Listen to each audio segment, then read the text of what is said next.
Hello everybody and welcome back to my continuation of my book reading of The Time Machine. Chapter 14, The Death of the World.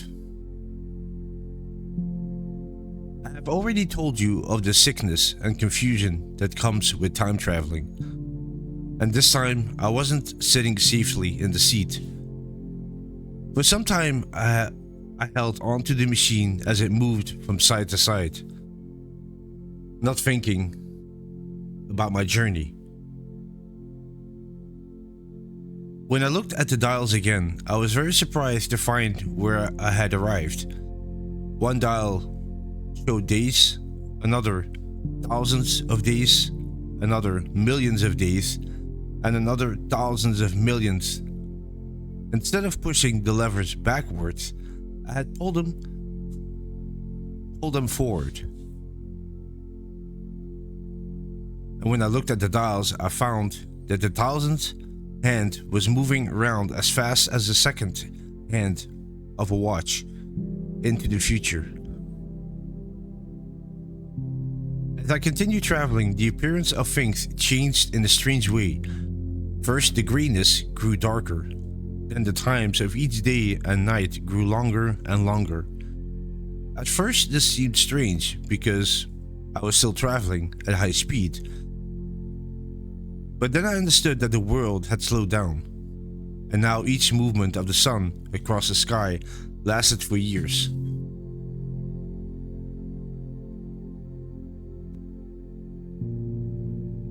At last, an unchanging half-light covered the world. The sun's line of light had disappeared, because it simply came up and went down in the west and grew wider and redder. The moon had totally disappeared. The movement of the stars had grown slower and slower. Finally, some time before I stopped, a large red sun stopped moving. At one time, it had become brighter for a short time, but it quickly lost its light again. I understood that the world had stopped turning. I was resting with one side facing the sun, just as in our own time, the moon faces the earth. Very nervously, because I remembered my first fall, I began to slow the machine down.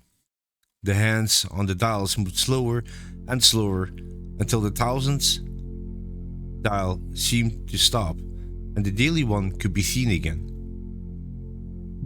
I slowed down more until I could begin to see an empty beach. I stopped very gently and sat in the time machine, looking around. The sky was no longer blue. To the northeast, it was inky black, and out of the darkness, the pale white stars shone clearly and brightly. Overhead, it was deep red and starless.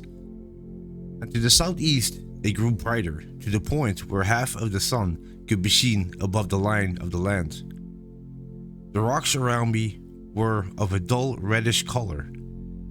Some very green plants covered every part of their southeastern side, and these were the only living things that I could see.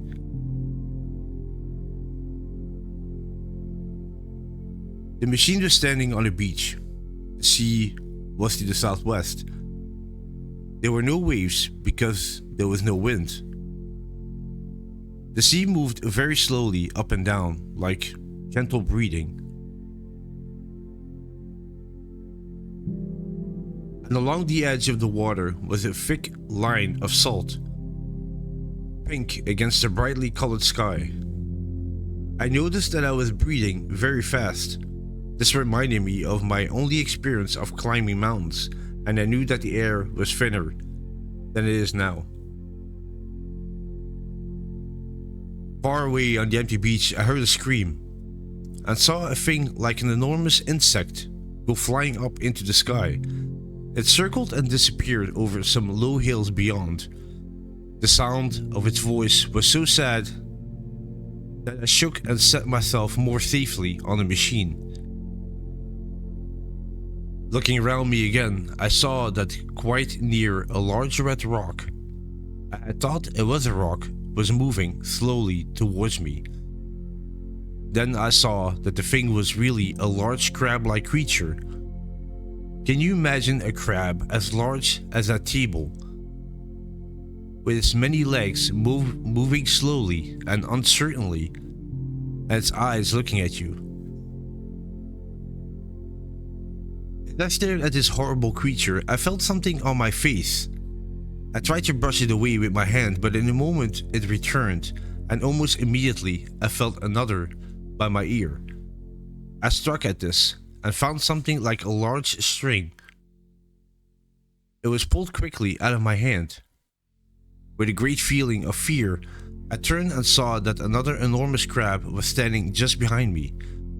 Its horrible eyes were moving, its mouth was open with hunger, and it was going to attack me. In a moment my hand was on the lever, and I had put a month between myself and these creatures. But I was still on the same beach, and I saw them clearly now when I stopped.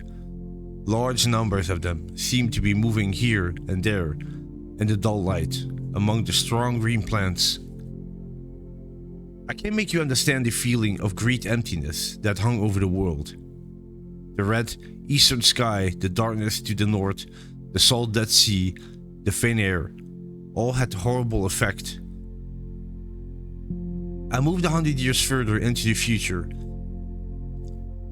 and there was the same red sun, a little larger, a little darker, the same dying sea, the same cold air, and the same crowd of crabs moving slowly in and out of the green plants and the red rocks.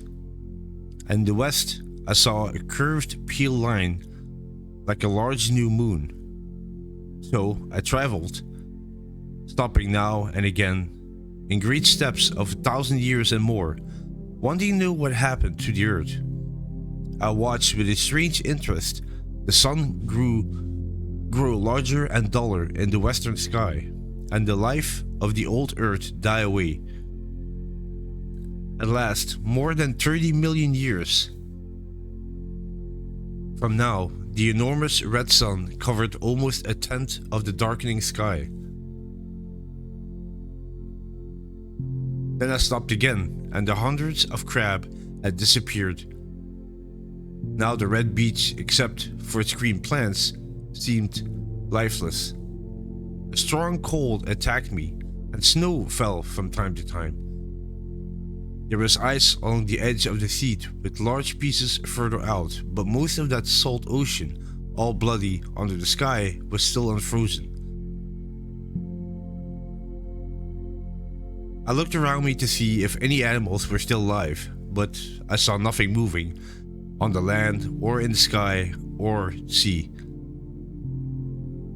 A low island of sand had appeared in the sea, and the water had moved back from the beach. I thought I saw a black object moving around on this, but it stopped moving when I looked at it, and I decided that it was just a rock.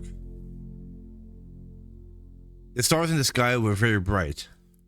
Suddenly I noticed that the shape of the sun in the west had changed, and something was moving into its circle. For a minute, perhaps, I stood in shock at this, and then I realized that either the moon or Mercury was passing across the sun.